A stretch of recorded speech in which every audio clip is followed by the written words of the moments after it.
যখন ওই বান্দা বলে মার রাব্বুকা, তোমার রব কে? বলে রাব্বি আল্লাহ, আমার রব হলো আমার আল্লাহ। আমার দীনুকা, তোমার দিন কি? বলে ইসলাম। মা কুনতা তাকুলু ফি হাক্কি হাদার রাজুল, এই লোক সম্পর্কে তুমি কি বলতে? তোমার কি আকীদা ছিল তুমি বলো, তোমার কি বিশ্বাস ছিল তুমি বলো। হাদার রাজুল নবিয়ুনা মুহাম্মদুর রাসূলুল্লাহ সাল্লাল্লাহু আলাইহি ওয়াসাল্লাম। তখন এই লোকটা উত্তর প্রদান করে দিবে, আল্লাহর পক্ষ থেকে তার জবাব এসে যাবে। একবার জোরে বলা যাবে কি সুবহানাল্লাহ। এখন প্রশ্ন করি, বুঝলে ওয়াজ তো শুনছেন অনেক সময়, সারা জীবন ওয়াজ শুনবেন। আচ্ছা আপনারা বলেন, এই মাহফিল থেকে বাড়ি যাওয়ার মতো সুযোগ আমাদের আছে? হ্যাঁ, কেউ কি গ্যারান্টি দিতে পারবো? 100% গ্যারান্টি জীবনে কারো হবে না। এখান থেকে উঠে বাড়ি চলে যাব, নিঃশ্বাস গ্রহণ করেছি ছেড়ে দিব, এমন কি কোনো গ্যারান্টি আছে? নিঃশ্বাস ছেড়েছি আবার টেনে নিব, এমন কোন গ্যারান্টি নাই। আল্লাহ বলেন, বলে ইউআখিরুল্লাহু নাফসান ইযা জাআ আজালুহা।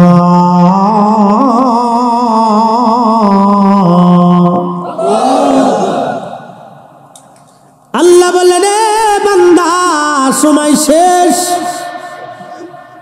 1 সেকেন্ড আগেও না পরেও না, আগেও না পরেও না, আগেও না পরেও না, আগেও না পরেও না,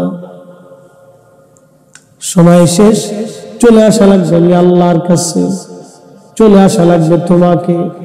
খুব মনোযোগ দিয়ে, যদি তাই হয়, আজকে যদি আমি ফরিদি সাহেবের মরণ হয়ে যায়, আমাকে দেশের বাড়ি নিয়ে যাওয়া হবে, আগামীকাল সন্ধ্যার আগে আমাকে কবরস্থ করার জন্য সবাই চেষ্টা করবে, কারণ সন্ধ্যার পরে কেউ ঝামেলা রাখতে চাবে না।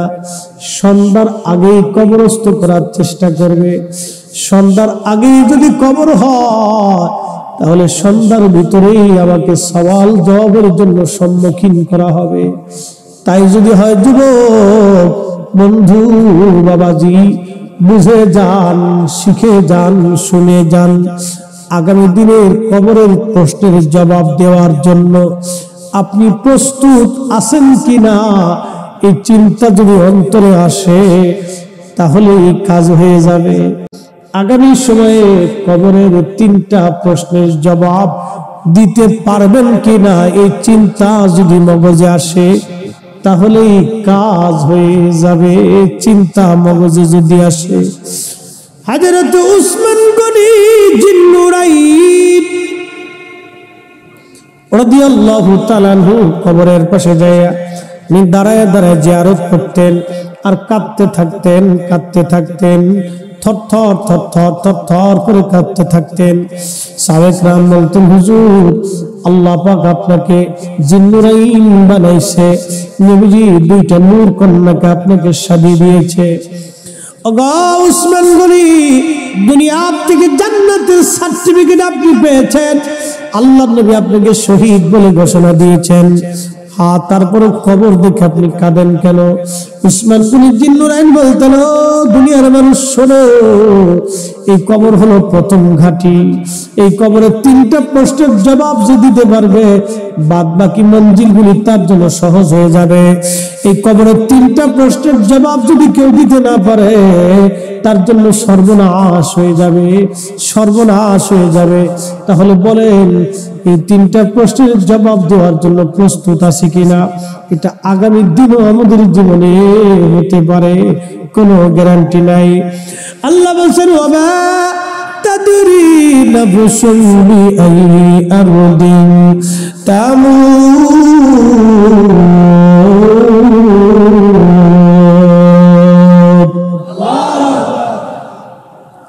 বান্দা কখন কোন জায়গা কোন হালতে মারা যাবে, বান্দা কখন কোন হালতে কোন জায়গা মারা যাবে, আল্লাহ ছাড়া কেউ জানে না, আল্লাহ ছাড়া কেউ জানে না।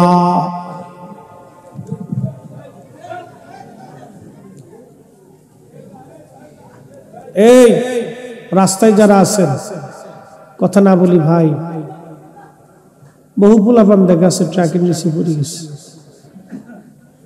আমি আমার দিকে তাকান, আউলিয়া কেরামের মজলিস এটা আদবের জায়গা, কথা বলেন ঠিক কিনা? এই ওয়াজ ঘুরে গেল, এখন ওয়াজ ঘুরে গেল। যশোরে গেছিলাম, চৌগাছা এক মাহফিল। একটা ছেলে আমার মাহফিলে বসে সানগ্লাস মুখে দেয়, সানগ্লাস মুখে দেয়। তো ওয়াজ শেষ, ছেলের এসে বললো, হুজুর আপনি বাস্তবতার নিরিখে আজকে আলোচনা করেছেন, ভালোই লাগলো। বললাম কেমন? বলে যে আপনার সামনে একটা যুবক বসা ছিল না, সানগ্লাস মুখে দেওয়া। আমি বললাম হা ছিল। বলে হুজুর ছেলেটা অন্ধ হয়ে গেছে। আমি বললাম অন্ধ হলো রোগের কারণে না অ্যাক্সিডেন্টে? বলে না হুজুর, রোগেও না অ্যাক্সিডেন্টেও না, একটা ভুলের জন্য। আমি বললাম ভুলটা কেমন ছিল? বলে এই ছেলেটা আর আমার বাবা একদম ব্রিজের রেলিং এর উপরে বিকেল বেলা বসে রয়েছে। ব্রিজের রেলিং চিনেন তো? ব্রিজের পাশে যেটা থাকে ঠিক রেলিং বলে। এই ব্রিজের রেলিং এ বসে রয়েছে। তেমন সে একটা পাগল আসছে, শরীর ভরা ঘাও, দুর্গন্ধ। পাগল, পাগল তো পাগল। তো আসার পরে এই পাগলটা যখন এই ছেলেটার পাশে দাঁড়াইছে, তখন এই ছেলেটার খুব ঘৃণা লাগছে, খুব বিতৃষ্ণা লাগছে, ঘৃণা লাগছে। তখন এই ছেলেটা শুধু আমার দিকে তাকান, শুধু এতটুকুন বলছে, আহ থু, আহ থু, এতটুকুন বলছে। মানে সে থুতু ফেলাই দিয়ে সরে আসছে। সরে আসতে দেরি হয়েছে, আল্লাহ চোখ দুটো বন্ধ করতে দেরি করে। ছেলেটা আমার হাতটা ধরে বলল, হুজুর আমি তো বাংলাদেশের বড় ডাক্তারও দেখাইছি, ইন্ডিয়ার ডাক্তারও দেখাইছি। ডাক্তার বলে আমার চোখে কোনো রোগ নাই, কিন্তু আমি তো চোখে দেখি। হুজুর আপনি একটু দোয়া করেন আল্লাহ যাতে আমার চোখটা ফিরাই দেয়। ঠিক এইভাবে হাতটা ধরে আমাকে বলতেছে। আমি বললাম ভাই রে, তুমি চোখে দেখো না, এটাও সত্য। ডাক্তার বলে তোমার চোখে রোগ নেই, এটাও সত্য। তোমাকে যেই মালিক তোমার চোখ বন্ধ করে দিয়েছে, এই মালিক চোখ ফিরানো ছাড়া পৃথিবীর কেউ তোমার চোখ ফিরিয়ে দিতে পারবে না। দেখেন বেয়াদবির ফসল কি। সব জায়গায় ফাজলিমি চলে না। আউলিয়া কেরামের মজলিসে এখানে ফাজলিমি চলে না। আপনি জানেন না আল্লাহর কোন ওলিকে আল্লাহ এত পরিমাণে ভালোবাসেন, তার জীবনের কোন আমল, কোন কাজ আল্লাহর কাছে বেশি পছন্দ হয়েছে আপনি বুঝতেই পারবেন না। আপনি জানবেনই না আল্লাহ কাকে পছন্দ করে, কখন কোন হালতে পছন্দ করে, এটা আপনি বলতেই পারবেন না। আল্লাহ ক্ষমা করে দিক সবাইকে, সবাই জোরে বলেন না আমিন। আপনি বলতেই পারবেন না। তা আমি তাকে একটা পরামর্শ দিয়ে বললাম, ভাই তুমি চোখে দেখো না, এটাও সত্য। তোমার চোখে রোগ নেই, এটাও সত্য। তবে তোমাকে একটা পরামর্শ দিই বন্ধু। বললো হুজুর বলেন। আমি বললাম তুমি তো অন্ধ হয়ে গেছো, চোখে দেখোই না, তো তাহাজ্জুদের সময় তুমি উঠবা। তাহাজ্জুদের সময় উঠে তুমি সেজদার মধ্যে পড়ে কাঁদতে থাকবা। যতদিন তোমার চোখ না ফিরে আসবে ততদিন তুমি ওই সময় কাঁদবা, আল্লাহর কাছে দরখাস্ত করবা। দেখো যদি মালিক তোমাকে ক্ষমা করে চোখ ফিরিয়ে দেয়, তাছাড়া পৃথিবীর কোন ডাক্তার তোমার চোখ দিতে পারবে না। এটা একবারে বাস্তব, আমার চোখের দেখা। এই আমি আমার চোখকে ফাঁকি দিতে পারবো না। আমার সামনে ছেলেটা এসে আমার কাছে দোয়া চেয়ে আমার কাছ থেকে পরামর্শ নিচ্ছে, একবারে চোখে দেখে না, কোনো রোগ নেই, কিচ্ছু নেই, কিন্তু দেখে না। আপনি এর কি সমাধান দিবেন বলেন? এটা আমার চোখে দেখা। আমি তো আমার চোখকে ফাঁকি দিতে পারবো না ভাই, চোখে দেখা। এরকম হয়ে যায়।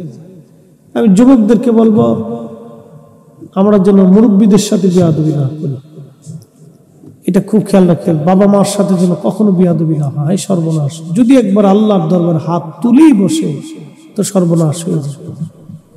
যদি একবার বলেই বসে যে আল্লাহ আমার সন্তানের জন্য আমি আক্ষেপ করতেছি, আমার থেকে উঠাই নিয়ে যান, সরাই নিয়ে যান, ওকে কোনোদিন শান্তি দিও না, আমাকে শান্তি দেয়নি, তাহলে আর জীবনেও কোনোদিন সুখ আসবে না। কোটি টাকার মালিক হবে, আপনাকে ছেলে জুতা দিয়ে পিটাবে, না হয় মেয়ে জুতা দিয়ে পিটাবে, না হয় বউ জুতা দিয়ে পিটাবে। কোনোদিনও শান্তি হবে না। কোটি কোটি টাকার মালিক দেখেছি অনেক, স্ত্রীর জুতা দিয়ে পিটাইতেছে, হাই হাই, কোটি কোটি টাকার মালিক ছেলে জুতা দিয়ে পিটাই, কোটি কোটি টাকার মালিক ইন্ডাস্ট্রিয়াল গ্রুপের মালিক ছেলে জুতা দিয়ে পিটাইতেছে। কি বলবেন? এই জীবনে এই কোটি টাকার মালিক হয়ে লাভ কি বলেন তো? হ্যাঁ, কি ফায়দা আছে জীবনে বলেন? এই জন্য আপনাদেরকে অনুরোধ করব, এমন কিছু আমল আছে যেগুলি আমাদের করাটা খুবই জরুরি। তার ভিতরে একটা আমলের নাম হলো আদব। একটা আমলের নাম কি? জনে বলেন আদব। এই আদবটা আমাদের জন্য জরুরি। পুরান ঢাকার মানুষের একটা গুণ কি জানেন? এরা মুরব্বীদেরকে খুব সম্মান করে। চাচা, দাদা, মুরব্বী সামনে এলে ছেলে খুব দুষ্ট, কিন্তু মুরব্বী সামনে এলে আর কথা কইব না, চাচা এসে চাচা। এরা মুরব্বীদেরকে খুব সম্মান করে। তো মুরব্বীদের প্রতি আমাদের সম্মান বোধ যতদিন থাকবে, সমাজ ততদিন সুন্দর থাকবে। আমাদের যুবকরা ততদিন রাস্তা খুঁজে পাবে। আর যদি যুবকরা মুরব্বীদেরকে সম্মান দিতে না জানে, ছেড়ে দেয়, তাহলে যুবকদের ভবিষ্যৎ নষ্ট হবে। এই জন্য আপনাদের বাচ্চাদেরকে আপনারা সবসময় এই আদব লেহাজের ভিতরে, আদবের ভিতরে আপনারা রাখার চেষ্টা করবেন। আদব খুব দামি জিনিস, এটা খুব দামি জিনিস। আল্লাহ রাসূল বলেছেন, আমি উম্মতকে আদব শিক্ষা দেওয়ার জন্য পৃথিবীতে আসছি। আল্লাহ রাসূলের নিজের এত আদবওয়ালা ছিলেন, নিজে এত আদবওয়ালা ছিলেন, তার একটা বাস্তব ঘটনা আপনাদের সামনে উপস্থাপন করি। হুজুরের ধাত্রীমাতা ছিলেন হযরত হালিমাতুস সাদিয়া, দুধ পান করতেন। এই ধাত্রীমাকে নবীজি কিভাবে আদব দেখাইতেন, সম্মান করতেন দেখেন। মদিনাতে একদিন সাহাবায়ে কেরাম নিয়ে নবীজি বসে রয়েছেন। তো এমন সময় হঠাৎ করে একজন মহিলা আসছে, দূর থেকে হেঁটে হেঁটে আসতেছে, বৃদ্ধা একজন নারী। সাহাবায়ে কেরাম দেখলেন যে হুজুর দাঁড়ায় গেলেন, সাহাবায়ে কেরাম দাঁড়িয়ে গেলেন। আল্লাহর নবীজি তার গা মোবারকের উপরে চাদর ছিল, এই চাদর আল্লাহর নবীর সামনে বিছাই দিলেন, নবী নিজে বিছাইলেন, চাদর বিছাই দিলেন।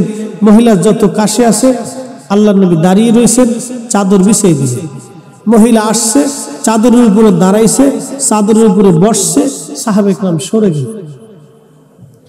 মহিলাটা কি যেন বলল, নবীজি খুব বিনয়ের সাথে তার কথা শুনলেন, মাথা নেড়ে নেড়ে নেড়ে নেড়ে তার জবাব দিলেন। মারহাবা বলেন, আরো জোরে বলেন।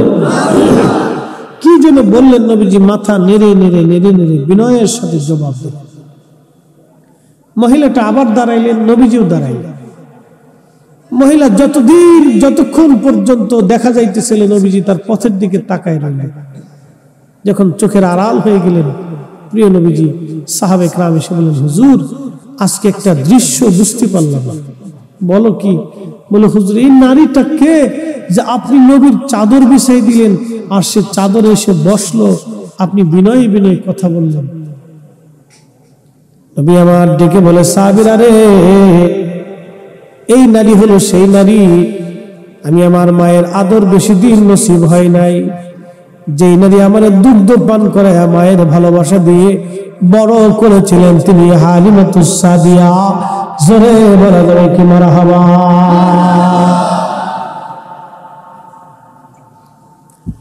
বলে আমার ধাত্রীমা এসেছিল আমার কাছে বিশেষ প্রয়োজনে, আমি নবীজি তার প্রয়োজন মিটাই দিয়েছি। সে আসছে, আমি তার গায়ে আমার গায়ের চাদর বিছাই দিয়েছি। সে আসার পরে আমি তার প্রয়োজনগুলি মিটাই দিয়েছি, বিনয়ে বিনয়ে কথা বলেছি। আমি আমার ছোট্টকালে এই মায়ের দুগ্ধ পান করে বড় হয়েছি। মায়ের ভালোবাসা দিয়ে আমার এই মা আমাকে বড় করে তুলছে। যুবক, নবী থেকে শিখে যাও, নবী থেকে শিখে যাও, নবী থেকে শিখে যাও। ওয়াসাল কারণীর মা ছিল অন্ধ, চোখে দেখতো না। মা, একটা মা সন্তানকে যেমন লালন পালন করে, ওয়াসাল কারণী তার মাকে ওইভাবে লালন পালন করত। মার গোসল করাইতো, মারে খাওয়াই দিত, মার কাপড় চোপড় ধুয়ে দিত। মাকে কাঁধে করে নিয়ে দিক দিগন্তর ঘুরে বেড়াইতো, যেখানে যাইতো আসাল কান্নি মাকে কাঁধে করে নিয়ে ঘুরে বেড়াইতো। এই একটা আমলের কারণে আমার আল্লাহ তাকে এতটাই মর্যাদা দিয়েছেন। নবীর খেদমতে আসতে না পারলেও আমার নবীজি তাকে সাহাবায়ে কেরামের ভিতরে অনন্য মর্যাদা দিয়েছেন। একদম জোরে বলা যাবে কি মারহাবা।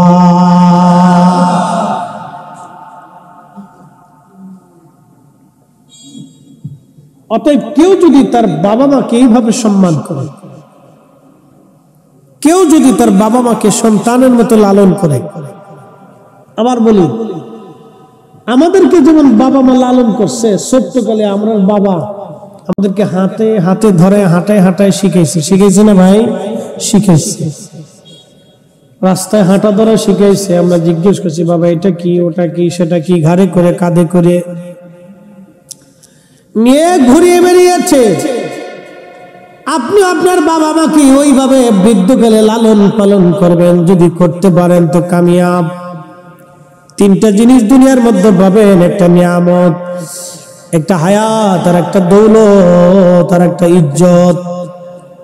একটা পাবেন হায়াত, আরেকটা পাবেন দৌলত, আর একটা ইজ্জত।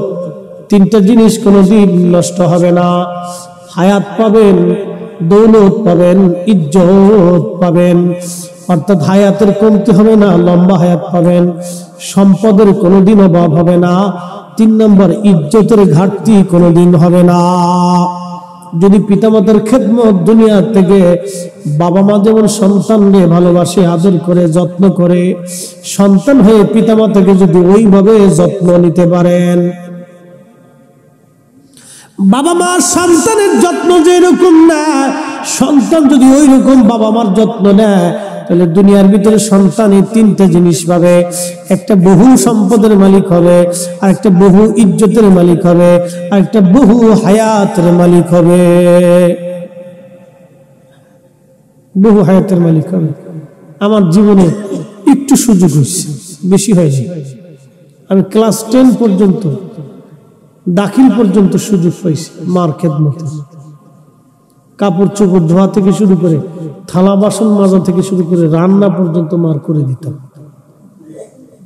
বুঝতে পারছেন? মানুষ আমাদের কইতো আমি তার একটা মেয়ে। থালা বাসন ধোয়া থেকে শুরু করে রান্না বান্না, সব রান্না বান্না আমি পারতাম। অনবশ্য ভুলে গেছি, মনে নাই। সব রান্না পারতাম, কোনো রান্না বাদ ছিল না। রান্না বান্না খুব পারতাম আমি। মার রান্না বান্না থেকে শুরু করে, কাপড় চোপড় ধোয়া থেকে শুরু করে, থালা বাসন মাজা থেকে শুরু করে সব করে দিতাম। এটা আমার একটা সময়, আমি মার খেদমতের সুযোগ পাইছি, আল্লাহ আমার নসিব করছে। হয়তো সেই দোয়া আমার জীবনে কবুল হয়েছে, তো মার খেদমতের দোয়াটা মঞ্জুর হয়েছে। এরপরে আলিমে ভর্তি হওয়ার পরে আর সুযোগ হয়নি, নসিব হয়নি, তেমন একটা সুযোগ হয়নি, হালকা সুযোগ হয়েছে। তো এই জন্য আপনাদেরকে অনুরোধ করব, যদি এই কয়েকটা নিয়ামত আপনারা চান, তাহলে এই কাজগুলি করতে হবে। ভাই, পৃথিবী থেকে আমরা কবরে চলে যাব, এটা দেমাগের জায়গা না। পৃথিবীটা তাকাব্বুরির জায়গা না, অহংকারের জায়গা না। আল্লাহর দেওয়া নির্দিষ্ট একটা সময়ের জন্য আমরা এখানে আসছি, কিছু ভালো কাজ করার জন্য। কিছু ভালো কাজ করার জন্য আমরা এখানে আসছি।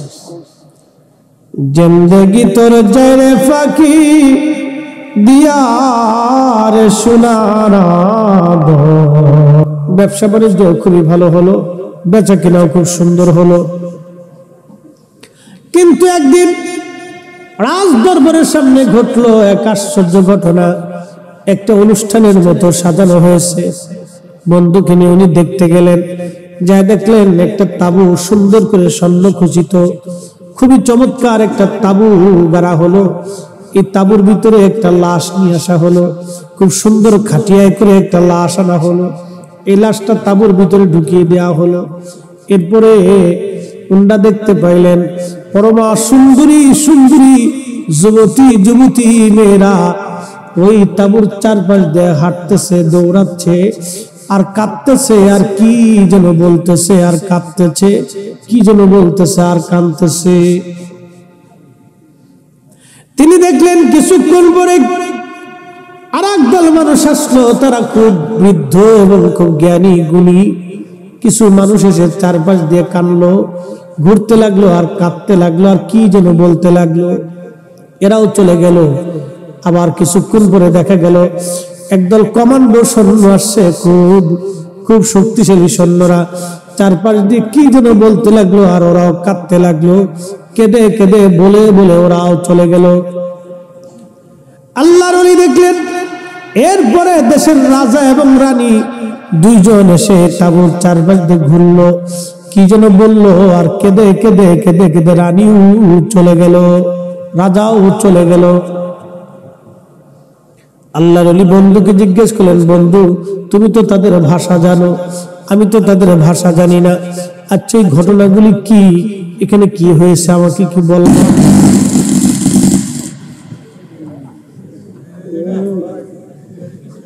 মনে হচ্ছে যে বোমা মারছে,